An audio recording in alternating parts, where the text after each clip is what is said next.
eleição saiu muito embaixo, não chegou nem no segundo turno. Foi candidato a governador, foi candidato a senador, com derrotas, né? Derrotas importantes na sua trajetória, meio que colocando ele aí numa reta final de trajetória política aqui no Rio Grande do Norte. De repente se alimenta a possibilidade dele ser candidato ao Senado, e essa especulação veio principalmente do União Brasil, né, que viu nele aquela história de ter alguém aqui em Natal que pudesse levantar a bandeira do Alisson Bezerra, e essa candidatura é descartada humilhantemente pelo União Brasil, né? Todo mundo sabe como funciona, Carlos Eduardo sabe disso, ele não é nenhum novato na política. A política não funciona assim, né? Não, vamos priorizar a candidatura ao Senado, a deputado. Então, o União Brasil escolheu descartar a candidatura dele, e escolheu em comum acordo com o diretório local, porque se o diretório local tivesse batido a perna, batido o pé, que ele queria a candidatura de Carlos Eduardo Alves, que era importante para o projeto aqui local e tudo mais, teria conseguido. Mas enfim, inclusive eu acho que Carlos Eduardo, ao revelar essa motivação, meio que ele não expõe essa insatisfação nenhuma com isso, mas meio que coloca assim, né, ali para a população julgar. Um partido que descarta totalmente, por motivos ali que poderiam ser resolvidos, uma pré-candidatura ao Senado. Ciro, não sei qual a sua opinião também de Gerlane Lima em relação a isso. Olha, do ponto de vista, como contribuinte, Ciro Marques, pessoa física, dou os parabéns para a União Brasil, porque a candidatura de Carlos Eduardo Alves era uma candidatura que não ia chegar lá, não adianta dizer que não ia chegar lá, ia ser só um gasto absurdo de dinheiro público, assim como a gente vê várias outras candidaturas que a gente sabe que não tem viabilidade, mas que se gasta do mesmo jeito, e aí é só você ver, para saber que não tem viabilidade, é só você ver o histórico. Carlos Eduardo perdeu na campanha para governador, depois, com medo de perder de novo, se lançou pré-candidato ao governador, esperando um convite para ser candidato a senador, e assim aconteceu, quando Fátima chamou ele lá atrás, perdeu para Rogério Marinho, botou a culpa em Rafael Mota, depois foi candidato a prefeito, achando que iria ganhar com tranquilidade, afinal liderava as pesquisas, acabou não chegando nem no segundo turno, e aí para a história de Carlos Eduardo foi pior ele não chegar ao segundo turno, não só pelo percentual que ele teve nas urnas, mas pela imagem dele, o invencível em Natal foi derrotado de uma forma aí sim humilhante, até expondo a relação péssima que ele tinha com os vereadores, não só com os vereadores, com liderança, com a imprensa, com boa parte aí do ecossistema político. Do ponto de vista de responsabilidade com o dinheiro público, a decisão do União Brasil foi acertadíssima. Carlos Eduardo dificilmente, eu vou até cravar que não seria eleito. Carlos Eduardo, além da impopularidade que ele vem acumulando nos últimos dias, ele enfrentaria Stevenson Valentim, Zenaide Maia, até Samanda Alves, que é a candidata do governo. Aí tem Rafael Mota, que vem num altos e baixos.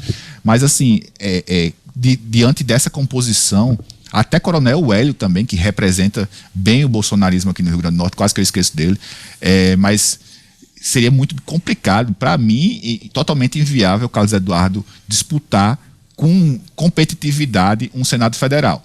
E ele sabe disso. Tanto é que Carlos Eduardo começou lá atrás, no final de 2025, início de 2026, sendo cogitado para nominatas para federal. Alguns colocaram até ele num chapão com Kelpis Lima, com outros nomes, para você ver como Carlos Eduardo foi assim, boiando na água, para quem me oferecer mais, eu vou. Não tem ideologia, não tinha interesse político, não tinha interesse de projeto, topava qualquer coisa. Foi colocado em nominados para federal, não deu certo, acabou saindo. Foi colocado em nominados para estadual, também não vingou. Acabou tendo como última solução um Senado, e aí realmente ele iria disputar o Senado para ter bastante investimento público partidário, porque sabia que não ia ter viabilidade eleitoral, mas acabaria ajudando aí no projeto, como por exemplo o de Alisson, para tentar fazer Alisson ser conhecido aqui em Natal. Viram que era um péssimo investimento, não levaram adiante, e aí Carlos Eduardo está colocando agora como se fosse uma derrota de algo que ele, pelo menos eu, acompanho política 24 horas aqui no Rio Grande do Norte e nunca vi uma declaração de Carlos Eduardo dizendo que ia ser pré-candidato ao Senado. Na verdade, a primeira vez que eu vejo Carlos Eduardo falar de disputar o Senado foi agora, quando ele disse que não ia disputar o Senado.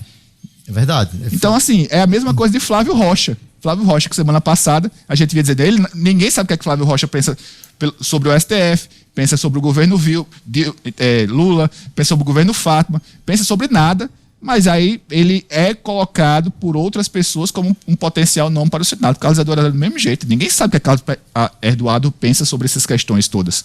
A gente não sabe nem se ele é agora aliado ou não do governo Lula, porque ele já foi aliado e já foi crítico. Então, fica difícil. Mais um nome, pelo menos a gente vai...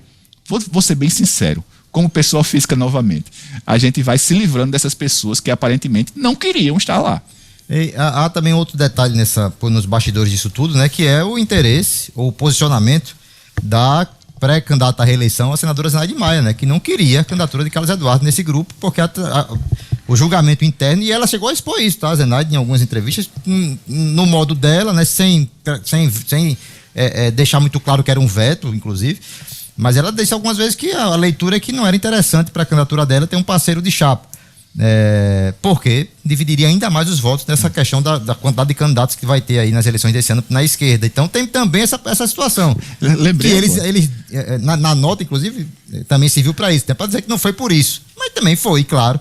Havia uma parte do grupo que não queria a candidatura de Carlos Eduardo por motivos que atrapalharam. Na verdade, essa desculpa de fundo eleitoral terminou até sendo boa para ele, né? Foi boa. Foi boa para ele, mas todo mundo sabe que não passa por aí. E assim, eu até esqueci de lhe dizer, mas Carlos Eduardo também já foi cogitado como vice de Alisson Bezerra. Aí, olha só, vice é vice, né? Ele que foi o autor dessa frase memorável, quando se referia a Micaela de Souza, ia ser colocado na condição de vice de Alisson Bezerra, sem contar também que ele também foi cogitado para ser até governador.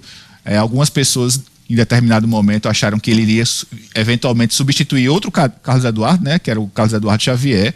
O PT sempre negou, mas estranhamente, essa história vez ou outra aparecia. E olha só, depois de muitos anos, sinceramente eu não me lembro, depois da redemocratização, se teve alguma eleição sem a presença de um protagonismo, pelo menos, de alguém da família Alves, tá? Aqui no Rio Grande do Norte. Acho que depois de muito, sem ser candidato nem ao Senado, nem ao governo. E vamos ter uma campanha aqui no Rio Grande do Norte sem nenhum candidato da família Alves, nem ao Senado, nem ao governo, nem à vice, né? É um marco histórico, de certa forma, que acontece na política do Rio Grande do Norte. Eu vi um comentário ontem do Gustavo Negreiros no blog, que a segunda geração da família Alves, né, Carlos Eduardo, Garibaldi Alves Filho e Henrique Alves, depois de muito tempo, perdem esse protagonismo aqui no Rio Grande do Norte, os três e a segunda geração inteira, e parece que vai ficar por aí, inclusive, esse protagonismo da família Alves aqui no Rio Grande do Norte, e o fim de uma história, de uma era, começou lá com Aloísio, né, com Agnello Alves, com Garibaldi Alves Pai, e que se encerra nessa segunda passagem da eleição, depois de muitos anos, como eu disse aqui, não lembro de uma eleição, pelo menos desde a redemocratização, a gente pode fazer essa pesquisa que é rápida, sempre teve ali o Garibaldi, ou o Henrique, ou o Carlos Eduardo, né? Depois de muito tempo, uma disputa eleitoral não vai ter nenhum nome com sobrenome Alves na disputa aqui, nem para o governo, nem para o Senado, pelo menos até agora, né? Não ficar de olho que ainda falta alguns meses aí até as convenções partidárias.